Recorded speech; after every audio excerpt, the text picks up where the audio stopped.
Hi students, నా పేరు ప్రకాష్. నేను ఒక చార్టర్డ్ అకౌంటెంట్ని. మాస్టర్ మైండ్స్ విద్యా సంస్థల్లో 20 సంవత్సరాలుగా అకాడమిక్ అడ్వైజర్గా పనిచేస్తున్నాను. సో ఇవాళ CA foundation paper 2 land BCR exam అయిపోయిందండి. What next? ఏముంది, పేపర్ 3 ప్రిపేర్ అవ్వడమే. సో పేపర్ 3 అంటే మ్యాథమెటిక్స్, స్టాటిస్టిక్స్ అండ్ రీజనింగ్. సరే, ఈ ఒక్క పేపరే సార్ మాకు భయం. ఏం పర్లేదండి, ఆల్రెడీ ఫస్ట్ 2 పేపర్స్ ఎలా రాయాలో ఎలా చదవాలో నేను గైడ్ చేశాను. ఈ పేపర్ గురించి కూడా నీకు పర్ఫెక్ట్ గైడెన్స్ నేను ఇస్తాను, అస్సలు వరీ అవ్వకండి. సార్ నేను సిఈసి బ్యాక్గ్రౌండ్ నుంచి వచ్చాను సార్. సార్ నాకు మ్యాథ్స్ అంటే టఫ్ సార్. డోంట్ వరీ, ఎలాంటి స్టూడెంట్ అయినా పేపర్ 3 క్వాలిఫై అవ్వచ్చు. జస్ట్ నేను ఇప్పుడు చెప్పే చిన్న చిన్న టిప్స్ ఫాలో అవ్వండి చాలు. ఎలా చదవాలి, ఏ ఆర్డర్లో చదవాలి, ఎగ్జామ్లో ఏ ఆర్డర్లో ఆన్సర్ చేయాలి, మీకున్న అన్ని యాంగ్జైటీ మొత్తం తీరిపోతుందండి. కంప్లీట్గా మీ మనసులో ఉన్న ప్రతి డౌట్ నేను ఇప్పుడు క్లారిఫై చేస్తాను. సో చక్కగా రాసుకోండి, దాన్ని ఫాలో అవ్వండి. ముందుగా సార్ మేము ఇప్పుడు ఏ ఆర్డర్లో ప్రిపేర్ అవ్వమంటారు? సరే, అది మాట్లాడదాం. ఫస్ట్ మీరు చేయాల్సిన పని అది కాదు సార్. ఒకవేళ మీరు ఈ పేపర్ బాగా రాసిన ఆనందంలో ఉన్నారు, దాని నుంచి కొంచెం బయటికి రండి. నెక్స్ట్ పేపర్ గురించి ఆలోచించడం మీద కాన్సన్ట్రేట్ చేయండి. లేదు సార్, నేను అంత బాగా రాయలేదు సార్. సో మిగతా అందరేమో బాగా రాశానంటున్నారు, సో నా మీద నాకు డౌట్స్ వస్తున్నాయి సార్, నేను సరిగా. అరే ఇంకొదిలేరా బాబు, ఎందుకురా బాబు దాని గురించి ఆలోచిస్తావు? జరిగిన దాన్ని ఏం చేయలేవు కదా. ఓకే, ఇప్పుడు కూర్చొని వరీ అవుతున్నావు, నీ మార్క్స్ ఏమైనా మారిపోతాయా? అలా మారుతాయంటే చెప్పు, నేను కూడా నీతో పాటు కలిసి వరీ అవుతాను. నీతో పాటు కలిసి నేను కూడా బాధపడడం స్టార్ట్ చేస్తాను.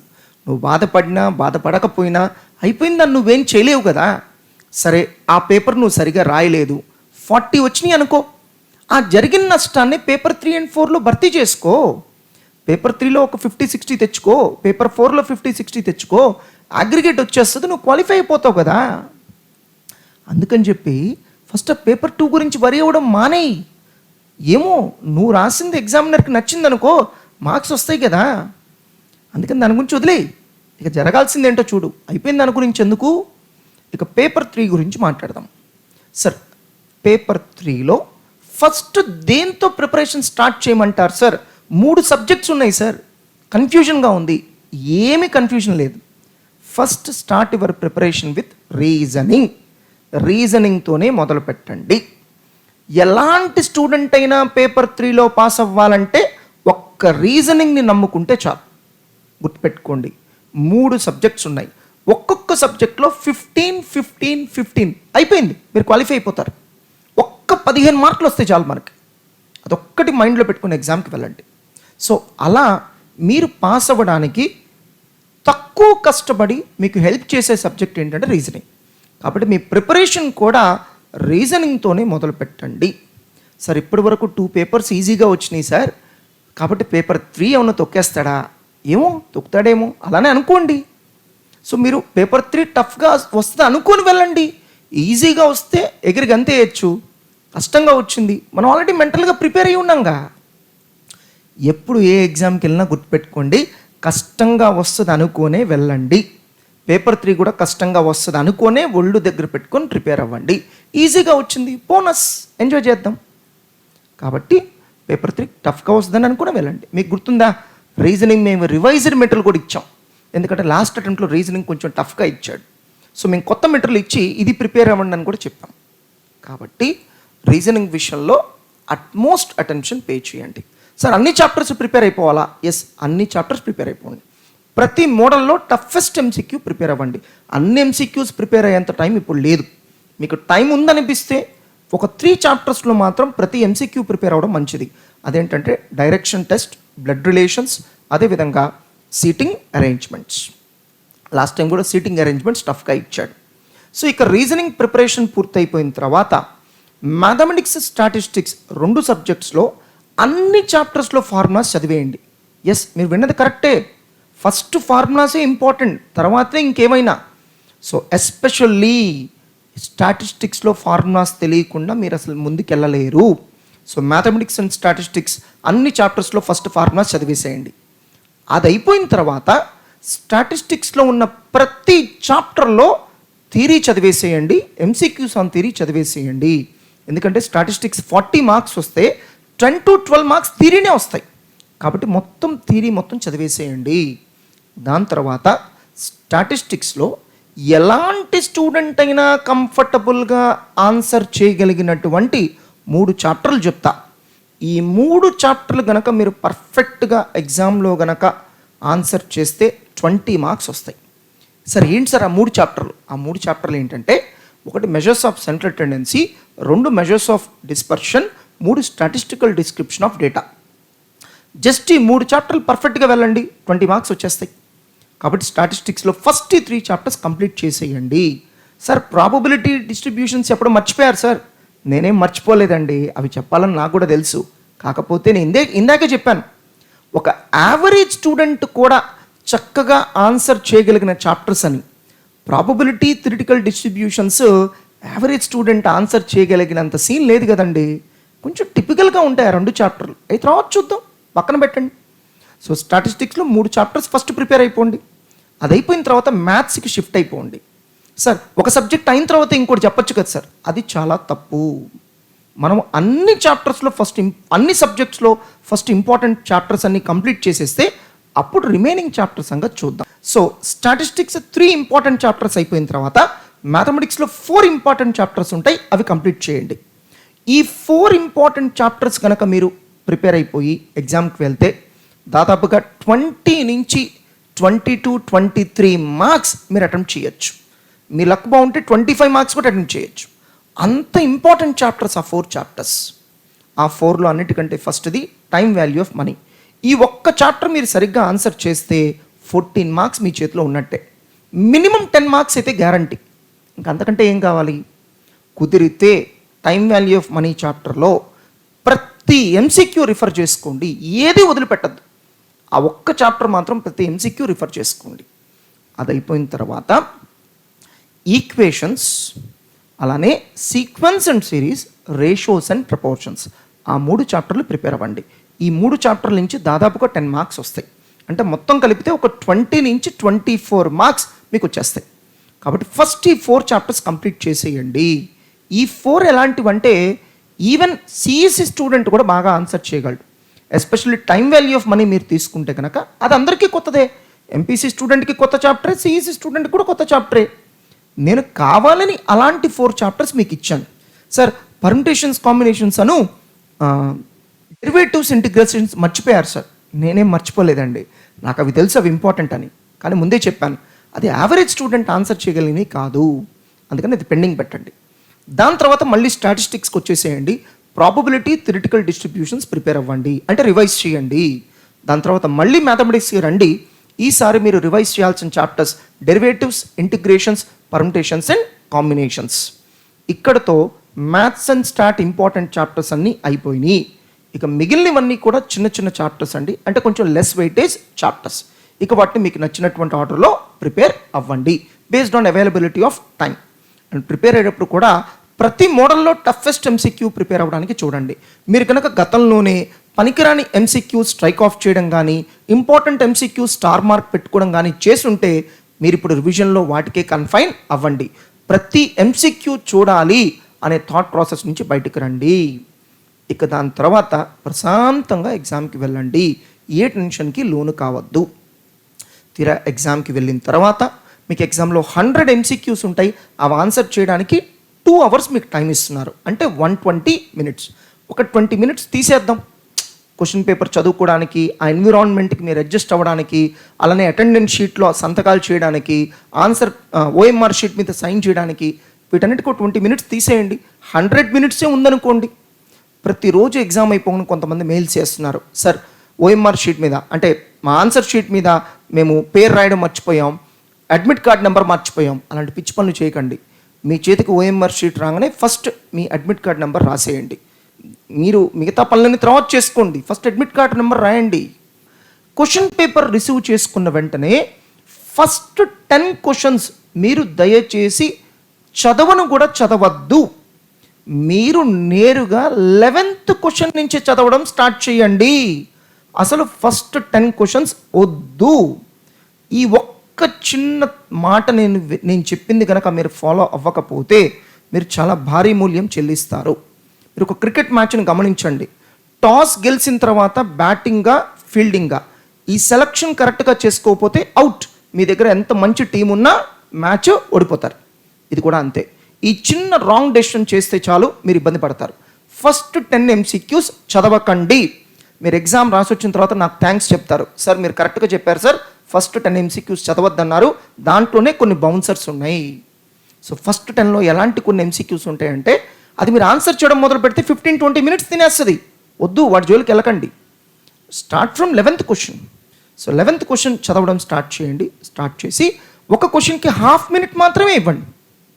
1/2 minute అయిపోయింది సార్, ఇది ఆన్సర్ అవ్వలేదు, తీసేయండి, నెక్స్ట్ క్వశ్చన్కి వెళ్ళిపోండి. అసలు ఒక్కొక్క MCQ మీద హాఫ్ మినిట్కి మించి అసలు స్పెండ్ చేయకండి. అలా ఫస్ట్ 30-40 minutesలోనే మీరు ఒక 40-50 MCQs ఆన్సర్ చేసేస్తారు. ఎందుకంటే మనం ఒక్కొక్క క్వశ్చన్కి 1/2 minute పెట్టుకున్నాం కదా. అంటే టోటల్ క్వశ్చన్ పేపర్లో 1/2 minute ఆన్సర్ చేయగలిగినటువంటి ఈజీ MCQs, చిన్న చిన్న MCQs మనం ఫస్ట్ 30-40 minutesలోనే కంప్లీట్ చేసేస్తున్నాం. ఎప్పుడైతే అలా చేశారో మీ కాన్ఫిడెన్స్ లెవెల్స్ బాగా పెరుగుతాయి. ఎందుకంటే క్వాలిఫైయింగ్ మార్క్స్ వచ్చేసినాయిగా, మీరు ఆన్సర్ చేసేసారుగా, మీ కాన్ఫిడెన్స్ పెరుగుతుంది. ఎప్పుడైతే కాన్ఫిడెన్స్ పెరుగుతుందో తెలియని క్వశ్చన్ కూడా మీరు చాలా బాగా ఆన్సర్ చేయగలరు. ఈ ఒక్క చిన్న చిట్కా పాటించండి, మీరు అద్భుతంగా ఎగ్జామ్ రాస్తారు. దీన్నే ఫాస్ట్ 40 రూల్ అంటాం. అంటే చాలా త్వరగా మీరు 40 MCQs ఆన్సర్ చేసేయాలి, మీ క్వాలిఫైయింగ్ మార్క్స్ సంపాదించేసుకోవాలి. దాని తర్వాత మళ్ళీ MCQ నెంబర్ 11 నుంచి రండి. ఈసారి ఒక్కొక్క MCQ మీద 1 minute స్పెండ్ చేయండి. ఏదన్నా ఒక MCQ 3 minutes 4 minutes అయిపోతుంది.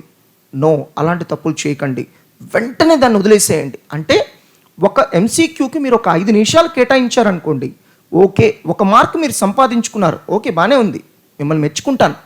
కానీ దానికోసం మీరు 4 MCQsని పణంగా పెట్టారు చూడండి, అది మూర్ఖత్వం కదా. అలా ఎప్పుడూ చేయకండి. సో ఏదైనా ఒక MCQ ఎక్కువ టైం తీసుకుంటుంది, వదిలేయండి. అలానే ఇందాక చెప్పాను, 1/2 minute ఆన్సర్ చేయగలిగే MCQs ముందర ఆన్సర్ చేసేయండి. అవి క్వశ్చన్ పేపర్లో మీరు ఈజీగా గుర్తించవచ్చండి. ఫర్ ఎగ్జాంపుల్ మన స్టాటిస్టిక్స్లో థియరీ MCQs ఉంటాయి, 1/2 minute ఆన్సర్ చేయొచ్చు. రీజనింగ్ కొన్ని MCQs ఉంటాయి, 1/2 minute ఆన్సర్ చేయొచ్చు.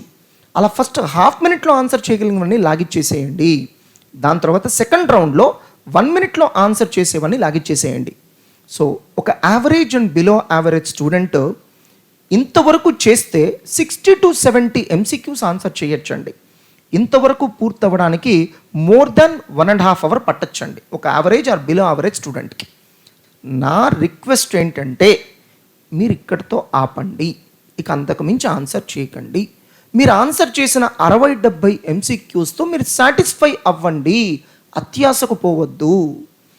ఇక అంతకంటే ఎక్కువ MCQs మీరు ఆన్సర్ చేస్తే తెలియని MCQs కూడా మీరు ఆన్సర్ చేస్తారు.